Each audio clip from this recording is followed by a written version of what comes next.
This is wild.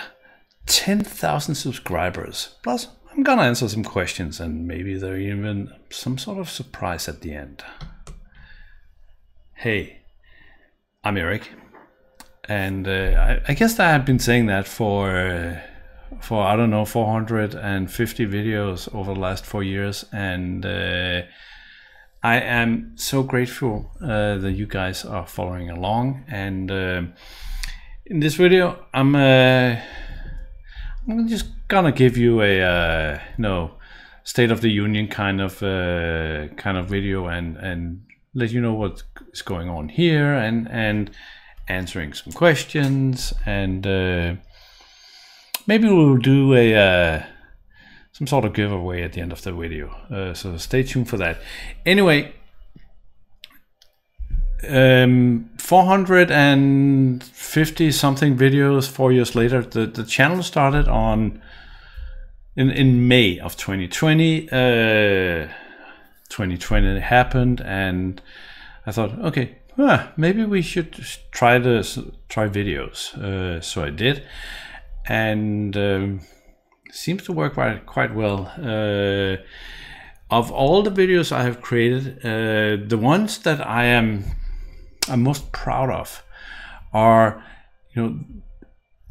not, there's some crazy stuff, and you're building a compiler and all sorts of things, but in reality, the stuff that I've been most proud of is all the beginner stuff. I am deeply touched when I meet you at a conference or somewhere, and you say, "Hey, you got me started. You learned you taught me how to do all the fundamentals, and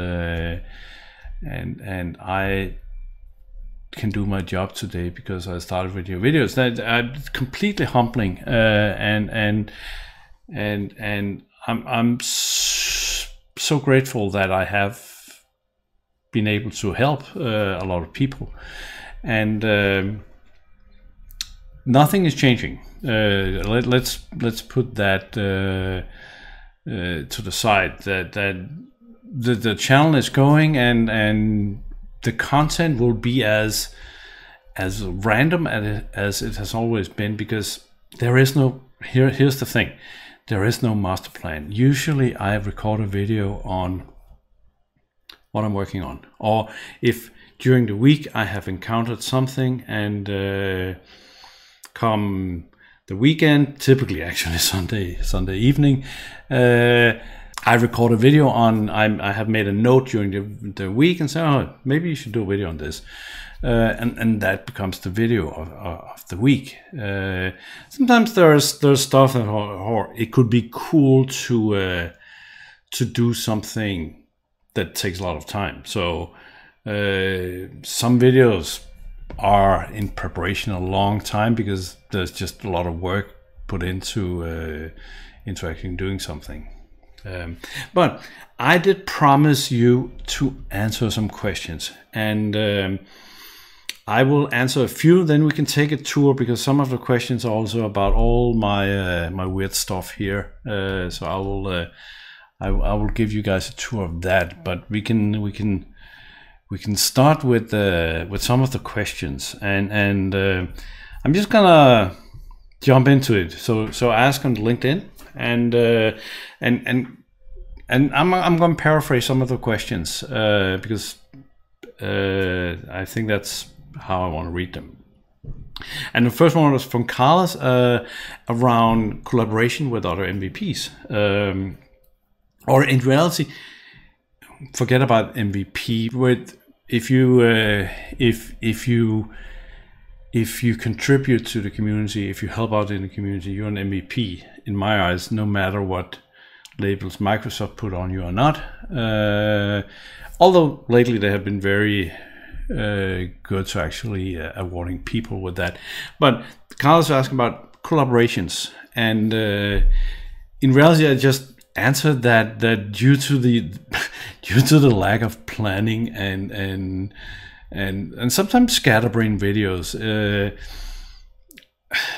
my channel hasn't really. I'm once in a while I'm doing more of a chat kind of video with Kristen, but even that is very hard to organize because I'm doing something, she's doing something.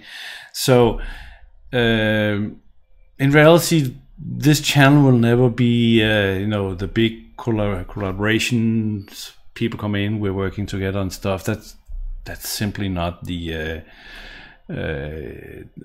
challenge. I try to once in a while do a video on stuff that other people have done. I love presenting other people's code and show off their work and give the acknowledgement that they deserve. But I don't see collaborations. That's simply too hard to make work in real life. I'm in Canada on the very western part of it, so I am in a time zone mostly for myself, and working together with people in Asia and Europe, and it's just too much of time difference to make that really work. Anyway, then there was some question on the computers behind me. I will let myself. Future Eric will answer that in a second. One of them, Alfredo's asked Amiga or Commodore, which is of course a trick question because Amiga is a Commodore. But in reality, Amiga was by themselves before they were purchased by Commodore. So my answer to no matter how you're going to phrase the question is yes. There is an Amiga, there's a bunch of Commodores. Yeah, of course, both of them. Then we got a question on, actually, a serious question. I thought I would get all sort of weird question, what's your name of your dog, and stuff like that, so I could people could harvest my passwords, but there were none of those questions. Something about user notifications in Business Central. Do we still have user notifications? Well, it's kind of a place where Microsoft sort of dropped the ball. We got all this notification thing, and it's just a notification, UI notification on a single page or something in the Role Center, but it never really got smart. It never really got that you could send it to other users, or you could from one page send a notification that shows up somewhere else, and if it wasn't received by a user that's logged in, then send an email with a link or stuff like that. I think that there's still room for improvement there.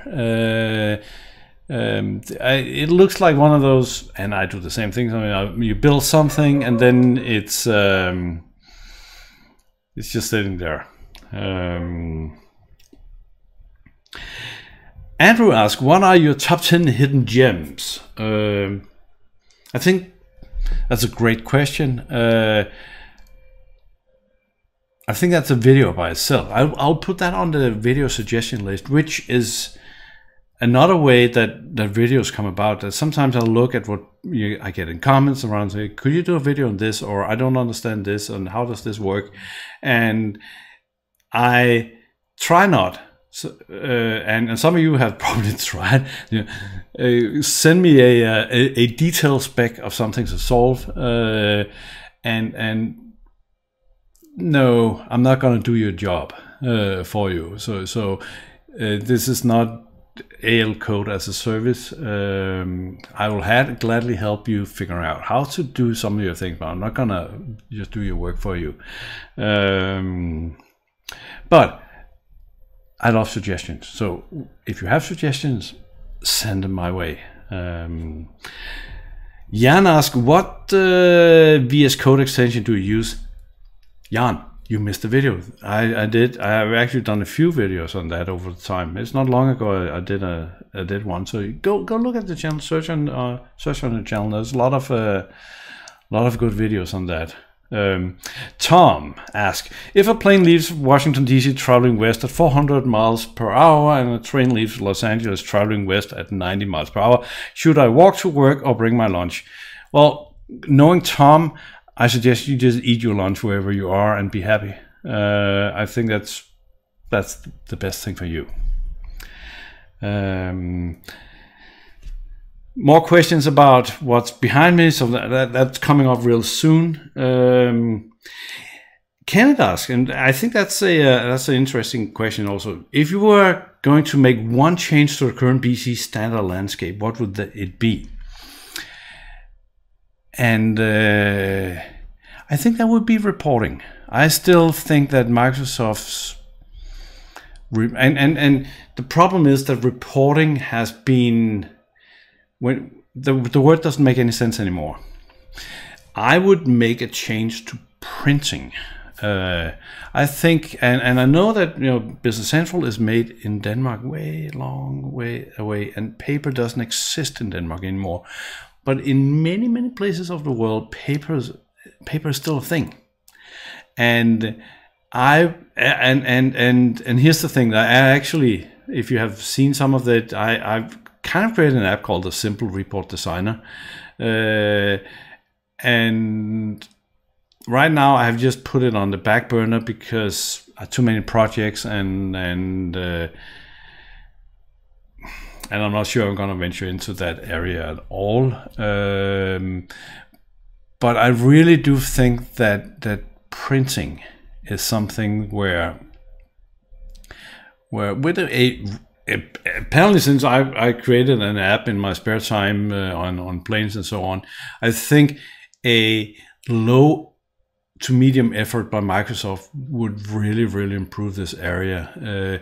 Without the weird constraints that they had in the past, they had to use SSRS, SQL printing, and all that stuff, SQL reporting services. So yeah, if I had to change one thing, it would be printing, aka reporting. Luke is asking, and that's a fair question. So Luke is an amazing guy in Europe. He is the brain, the muscle, whatever you want to call it, behind Mibuso and BC Tech Days. And Luke has been politely asking me, "Hey Eric, you want to come and do a presentation at BC Tech Days?" And I have so far said, no, it's so far away. It's so far away. But what do you guys think? Is it enough that I'm here on YouTube and you have me on demand, or would it be fun if I came to Tech Days and did some sort of a presentation? I do have a topic in mind, actually. I think I have a pretty cool topic in mind. If I did, but what do you guys think? Are you going to BC Tech Days? Is this something of the future? Is this something of the past? I know there's tons of people going there, but is that because it's a tradition and a yearly party? Or comments below, let me know. Martina asked about how to add fields to workflow email approval templates. I have no idea. The approval workflow thingy is something that so far I've been trying to avoid because some of it seems overcomplicated. Some customers can figure it out. Some consultants are good at configuring it. Some of it seems overcomplicated, but that may just be me. And I haven't really had, for some, even though I've been in this business for way too many years, there's stuff that I have avoided, and workflows is one of them. But maybe one day. You never know. And then finally we have Chris, and Chris asked a very important question. What is your favorite color? And I really don't have a favorite color. I like all colors, I think. I don't have a favorite color per se. If we look at the computers in a second, you might think, blue because big blue because IBM. But no, I don't think I have a favorite color. So take a look at the little tour, and then we'll get back to the surprise. Hi everyone. Normally I always come to you from behind those screens, but today I'm gonna show you around a bit, and maybe even fire up some old things. Actually, I already turned them on, but let me show you what we have. So I'll walk over to, normally I always sit behind the pair of screens. Wow, that is the camera that I usually use for everything, including YouTube videos. And if you've ever been on a Teams call with me or anything like that, that's where I am. And normally you see a catered, very selective snippet of my wall of ancient junk, ancient treasure, ancient gold. But today I'm gonna give you a tour of it. So hang on while I switch to another camera. Let's start by on one of the shelves that are normally not shown in videos. This is actually the bookshelf. Well, it's all bookshelf, I guess, but the one, that single row where there's actually books on my shelf. There's some interesting titles here. My very faded version of the Dragon Book compiler principles, my own book, which I'm still very proud of. The very first version of Business Central was known as Navigator, and it came in this beautiful leather bound with gold print manual. A cartoon called User Friendly. It's not getting updated anymore, but that was one of my favorites. I have all the books, and actually one of the characters, if we go down, one of the characters is residing in a Silicon Graphic 02, because that's one sexy case for a computer. Some of the very first products I made, like this thing was for, well, this is in Danish, but supports all versions of Navision from Financials 2.0 to attain 3.1b. That's an old one. So that's the bookshelf. If we continue on the that stuff that's not visible in videos normally, up here we got some floppies. We got a still shrink-wrapped IBM PC Junior joystick. Yoda, of course, because we need Yoda. And then this one is also pretty cool. This is actually a memory board from a Cray 1 supercomputer, the first really supercomputer there were. So I finally got my hands on one of those. That was pretty cool. Now we're getting into junk, because there's always junk. The HoloLens section, and now we're getting into the IBM corner, which is also not really on normally on screen. There's IBM PC Junior. There's the IBM ThinkPad 701C with the very cool butterfly keyboard, and the Ninja Cat, the thing from I guess Windows 10, or the Insider thing.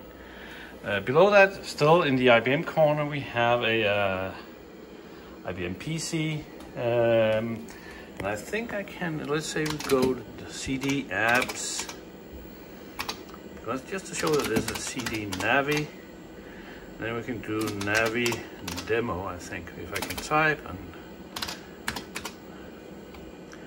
and listen to the nice keyboard, Don't underestimate a true IBM keyboard. So that one is slowly loading the DOS version of Navigator 1.1, the one with the letter bound thing. While that is loading, we can take a look at the other one. Here's the IBM, I think it's known as the portable personal computer. And there's an old MacBook Air on top of that. It's more like lockable. This was not the one I grew up on, but I grew up on one of these. This is where I basically learned to program, working on, I could go into, there's another nice keyboard, go into Turbo Pascal version 1.0 here, version 3.0, sorry. And then, run, let's do this piece. No, that's not the one I want. Let's do Control D, and then go back to the menu and say work file art.pass, and then say run again. It's compiled. Do you have a graphics adapter? Sure. You could build stuff like that. I spent countless hours working on this Java computer. In the meantime, Navigator was started on this one. You can open a company. Got GL posting, GL or journal, sales, purchase, printing, and stuff like that. We go into the customer table. It's very similar to what we have today. Going back, there's the Texas, no, not the Texas. I actually don't have anything Texas. There's a Sinclair. There's a Spectrum, that's ZX81 with the additional 16K of RAM sitting on top of a Atari ST 1040. Below that, there's the Mac. And next to the Disky, which is it's not a real one, it's a replica I built, the Apollo computer, and below that is the Commodore pile. There is at least 3 in there, it's hard to see. There's 2 Commodore 64 and a VIC-20. Going back up, this is my favorite. This is the IBM PS2, the P70. Let's see if we can get it. With the most beautiful screen. I hope it actually looks nice on the video. This is the red plasma screen. And now, hopefully, there we go. I think I might need to do something like Alt-Enter. Here you go. Wow, that is blinky. A large problem on video. Here is Navision 3.0, even though there's a text-based mouse. Doesn't work. So here is Navigator 3.56 running as a Windows 32 executable on Windows 95, which is actually because this computer is too old for Windows 95, but I wanted to do some networking on it, and that was the easiest way to install, to get networking running on that one. Next to that is all the blinking light that you often see in the videos. We have the PDP-11, we have the Altair, and the IMSEI. All these are replicas that I have built, by buying a kit and then building the kit. They do run emulation of the real thing. So the PDP-11, that's where Unix was born, and the Altair is running blinking light. No, it's killed a bit. Sorry, that's hard to do. But the idea is that you flip the bit, and I killed it first try. So I can turn it on again. Now I have 2 bits I need to kill.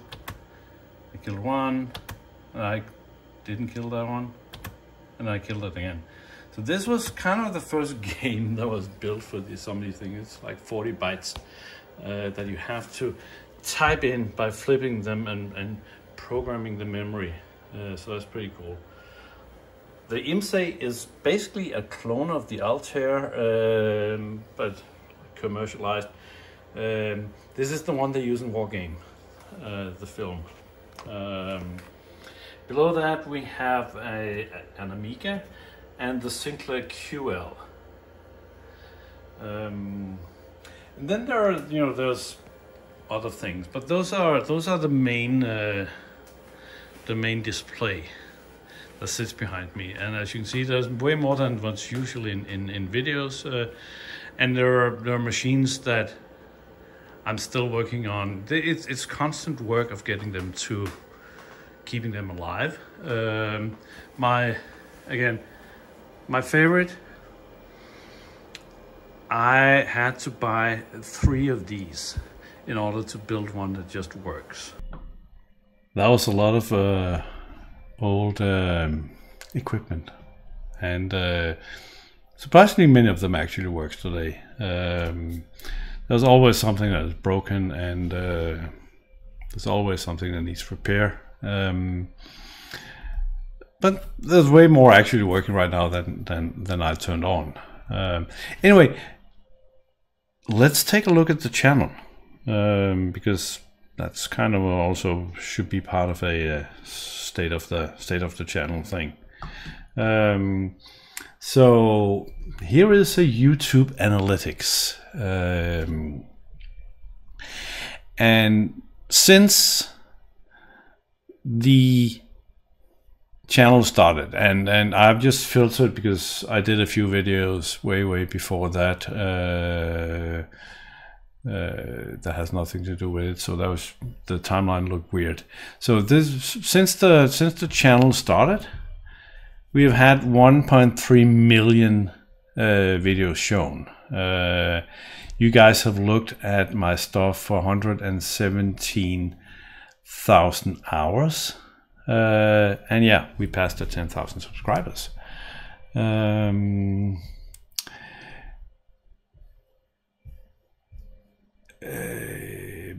Very typical video. Let's see if we can. This is, I try to whenever most videos. A few of them I do clickbait you, and I do not apologize for that. But I try to be very clear at the beginning of what this video is about, so I don't waste your time.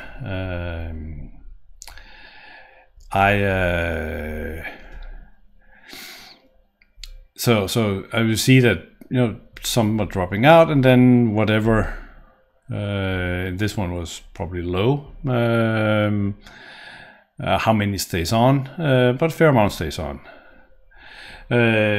Top videos are interesting. Getting started with AL, still a very high performing video. API call with a JSON reply, customizing standard reports using web service.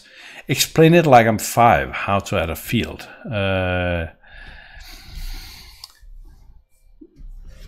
Interesting, I think. How viewers find your videos, external links, getting shown by YouTube search, suggested by YouTube, or directly unknown, which is kind of the same as external, but external, then we know that it comes from Google Search, or it comes from my page, or it comes from Microsoft, which is misleading, but I think that is actually some of the videos that helps describe my app. So you can in the app I have links to videos, so that's how it goes. Facebook, LinkedIn,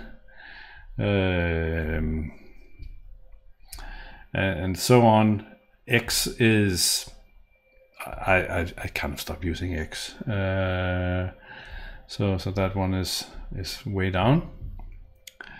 And you guys, I thought that would also be interesting to see. Let's scroll down. So when is stuff happening? And clearly, because I am at the end of time, most stuff happens before I even wake up. Top countries: India, Germany, United States, Denmark, UK, the 5 biggest countries looking at videos. Subtitles: most are viewed without subtitles, some with English, a few with Spanish, very few with anything else. Subscribers versus not subscribe.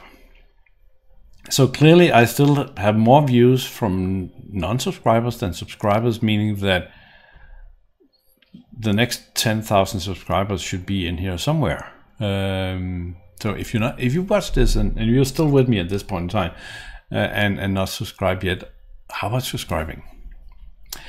And the last one here is kind of sad. So 93.2% of viewers are males, 6.8 female, at least how Google decides what gender they are.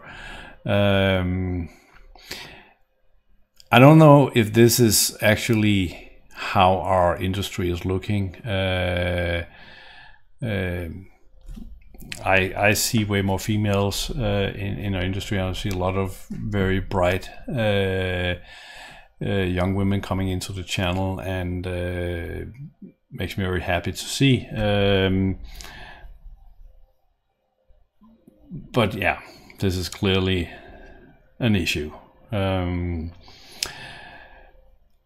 I do not really track with teenagers. Apparently teenagers don't care about AL programming, and I'm not good with the elderly also, so that's probably the distribution of people actually working with Business Central. So that one makes a lot of sense. Finally, again, thanks if you're still with me. This turned out to be a longer than expected video. I want to give something back. Thanks for watching, and below is a link where you can sign up for giveaway. So I am giving 10 licenses to the toolbox away. So if you don't know what the toolbox is, check out the video, check out the channel. There's a bunch of videos on the toolbox. The toolbox is a cool app, and if you have a Business Central in the cloud, you're gonna love it. Anyway, giving away 10 let's see if I get my hands in the screen. 10 licenses away for that one as a thanks to all you guys for making it to 10,000. And with that, I hope to keep seeing you here. And this video has some actual AL hacking. Go check that one out. I'll see you there. Take care. Bye.